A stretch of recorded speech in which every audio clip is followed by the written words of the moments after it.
right. Munisa say munoto ndimi wacho vanhu vacho vari kupisa. Aiwa nemiwo kuti muri hanzi dzakakora dzinonanzvana. Aiwa aingo maposti angoiswe. Arikubva kupiko iwe? Aripisawo. So tinavo Mofela paSaint TV anditi.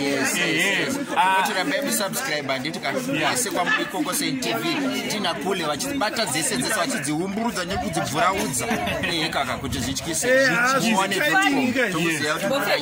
Yes.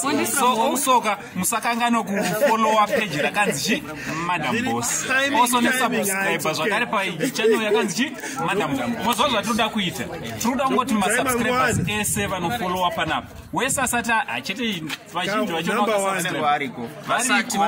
vasati endai munowedzera kana kusubscribe katuka munozviita futi izvozvo anditi ande tinoona zvinyowani zvikuya aiwa angona na Mofela tine zvatiri kutobika sagarai makatarisa kumapages ese iko zvinopisa hombe ina coolers hapana kana chinoramba hapana.